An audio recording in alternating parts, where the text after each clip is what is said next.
Hi everyone, welcome again to another Teacher Joseph podcast. Well, it's all change here in the UK. We now have a new government, and the media today are awash with stories about our new Prime Minister. One of the stories is that the cat who lives in Downing Street, that's the Prime Minister's official residence. He's 16 years old. His name is Larry, and he's going to have to get used to a new cat in town because the Prime Minister, the new one, is bringing his own cat with him. Now, Larry does not belong to a particular government. He's simply the cat who lives at number 10 Downing Street. And you can sometimes see pictures of him coming out of the main residence of number 10. He wanders around the streets. I'm surprised, to be honest, that they allow him so much freedom. I would have thought that he would be a security risk, but he has a lot of freedom. He wanders around. He doesn't go very far, and you can see pictures of him. He's now 16 years old. But when the new Prime Minister comes, Larry is going to be upset because he'll have his own cat, which is called Jojo. And for those of you who have cats like me, you'll know that cats initially really don't like each other because they see their territory as their jungle. It's theirs, and they don't like it when other animals come in, at least until they get used to them, you know. So Larry is going to have a little bit of a problem initially. The media is making a big deal out of this, but I don't think it will be a problem because Larry goes out and does his own thing, but the cat, which belongs to the new Prime Minister, Jojo, he'll probably be with the family. And they live in the apartments at the very top of the building. In fact, I think they'll probably live in the house next door, in the apartment on the top of that building, because it's bigger. That's usually what they do. So Larry will have a new neighbor, but I don't think he will encounter him. I'm sure Larry's not allowed into all parts of the official residence anyway, for security reasons, you know. So that's a headline today. Another headline is all about England and the Euros. Now, here in the UK, England is very popular as a football team within England, but it generally is not supported in the other parts of the UK. So I remember some years ago, England was playing Brazil, and around the cities in Scotland, they were giving out Brazilian sweets and cakes and Brazilian drinks, and they were waving Brazilian flags to show that they didn't support England. And today, they're playing Switzerland. So around Scotland, people are having fondue parties. I didn't even know that was Swiss. And I'm seeing cuckoo clocks appearing, Toblerones, and other things which people historically would associate with Switzerland. So people want to be clear that they're not supporting England. Kate Beckinsale, the actress, has injured her leg while searching for her dog. Her pet, called Myf or Myf, I think it might be a Welsh name, I don't know, MYF, or maybe just an abbreviation. It's gone missing, and she had issued a statement saying, if anyone finds her in Beverly Hills, please can you send me a direct message? And it seems the dog was eventually found. Okay, so she sent this message, and an hour later she was on social media saying that she'd hurt her knee. I don't know why that would be headline news, but it is. And the other thing, of course, going back to our election, is that many people are saying now how much they disliked our previous government. It's a very curious thing here in the UK. We often judge people, places, and things as being good or bad. We don't think about how much of a contribution they've made. We kind of label them morally good or bad. And I think this is something which has been left over from our days of religion.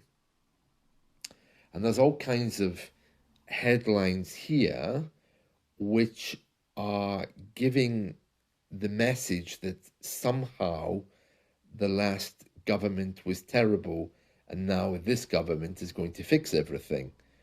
It says here, the new Prime Minister promises to fix Britain. Another one, Rishi Sunak accepts responsibility for his party wipeouts, as he confirmed he was quitting. There's all kinds of news headlines like that today, not only for the government, but there's another one here which says that one of the English players who's in the English team at the Euros, he made a rude gesture, and it does look quite offensive, and he's been told that he has to pay £25,000, and the governing body, which looks after the Euros, has said that he's broken, or the correct word is actually breached. That's when you break a law, you breach a law. Basic rules of decent conduct. And one of the fans here has reacted by saying, I'm delighted Jude escaped with a fine, but surely it's a joke that they ever considered getting rid of him or banning him. So again, this idea comes up that somehow this is all about good people and bad people, not about what he's actually done. Of course, everyone's blaming one of our older prime ministers, Liz Truss. She was the one that lasted, I think, around a month, wasn't it? Some time ago. People are saying that because of her, that's when things started to go wrong. So, of course, they're looking for someone to blame.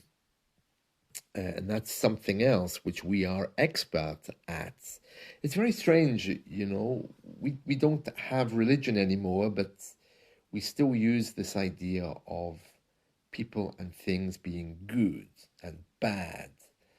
And using that kind of language has far-reaching consequences, because you can virtually destroy someone's career by using this kind of thing. I mean, in English, what I always say is it's okay, perfectly fine, to disagree with people's opinions. I would be the first person to say that there were many things in the last government that I didn't like, such as sending immigrants to Rwanda in these things. But I was disagreeing with opinions, not saying that the people making them were bad people. When you say someone is a bad person, well, it shames them. It robs them of their power. And, well, it's just disrespectful, frankly. If someone tells me that I'm a bad English teacher, I would want clarification. I would say, well, why? What is it that I'm doing that makes me bad? Because after all, I get loads and loads of students, so obviously somebody thinks that I'm good. So you see, the language of bad and good really doesn't work well in these kinds of circumstances. But what you could say is, well, in my opinion, my feeling is you could teach better, or I expected more. And that allows a healthy dialogue to take place. But when we brand people bad and good, it takes us back into history. And it's also very dangerous when we say people are bad or good. That kind of language makes us a little bit more aggressive and ready to eliminate something which is bad. You know, in our history, when we used to speak about good and the evil, bad and good, it sparked wars. And I'm thinking particularly about all these women we killed in the 17th century, claiming they were witches doing bad things. And I'd like to think that things have changed, but I'm not sure that they have. I mean, according to some of the headlines in the newspaper today, it doesn't look very principled. We have headlines like, Keir Starmer will wreck Britain in the next 100 days. Okay, that's actually from the last few days. That was from the Sunday Express last week. There's other ones here showing pictures of Rishi Sunak, which obviously are from history, looking rather upset and sad. And another one from the Independent. Conservatives only have 82 seats. Why don't they just give up? Yeah. The headline actually says, Tories, that's the nickname for our Conservative Party. It's like a pet name. It actually means robber, but nobody uses it thinking of the real meaning anymore. Tories on just 82 seats, and it says, no wonder they've given up. That means that's the reason why they've given up.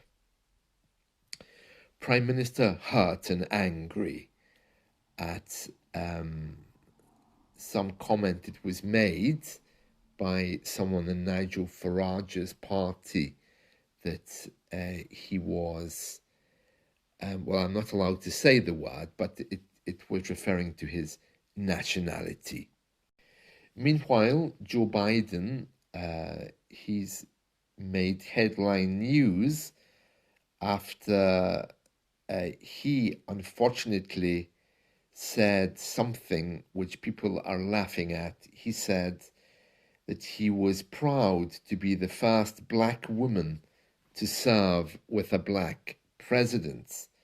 The 81-year-old US president mixed himself up with Vice President Kamala Harris, and this follows his disastrous debate with Donald Trump. Now, again, here in this story, there is some opinion there that he's bad after his bad debate.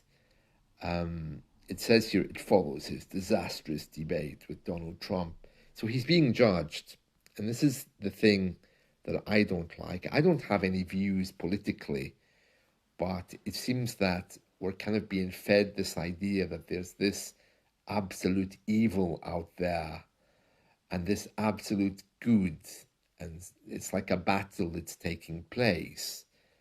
And we have no reason to think that anymore. That's something which I think religion taught us. And I really thought that we were past that. But it seems that we're not.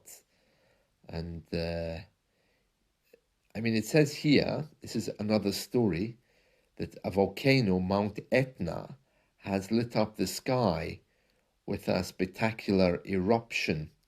Europe's tallest active volcano was a light in Sicily. Um, it lasted several hours with a lot of volcanic ash on the city of Catania, which meant the local airport had to close. Now, this is a kind of an example of what I mean. Uh, this this picture is giving the idea that it's a lovely and beautiful thing. But had this been reported in another way, it would be very dangerous. But the media has chosen to say, oh, Mount Etna, it's beautiful tonight, it's lit up the whole sky. Yeah, but it's a volcano erupting. So they could have reported that saying, oh, Mount Etna's erupting. Hopefully no one's been killed. But they've actually said here that the island has a blast. And a blast is another word for party in English. You know, if someone says, hey, how was your birthday? You can say, oh, it was a blast, meaning it was great. So, yeah, it's all in the words they use. And we need to be very careful in our own interpretation of how we use good and bad, because if we frame things in that way, we're framing them rather negatively. And it doesn't end there, because allowing this idea of good and bad into your consciousness means that when you come to study English, you'll be believing, well, I can study until I find a good teacher. This one's bad. This one's good. And then you buy your next English book, and oh wow, this must be a bad English book. So you see, you develop this attitude of things being black and white, good and bad. And that is very much the way British people think, but it doesn't serve you when it comes to getting things done. Our black and white view of things often backfires upon us. So it's not easy, but it is important for you to reframe what's in front of you in order for you to learn effectively. So please, please, please don't go down that route of good teacher, good book, bad book, good thing, bad thing. We all are trying to find the good in our lives, and we just need to work at that, I think. Well, that's it from me for today. I hope you've enjoyed this. Let's talk again soon. See you. Bye.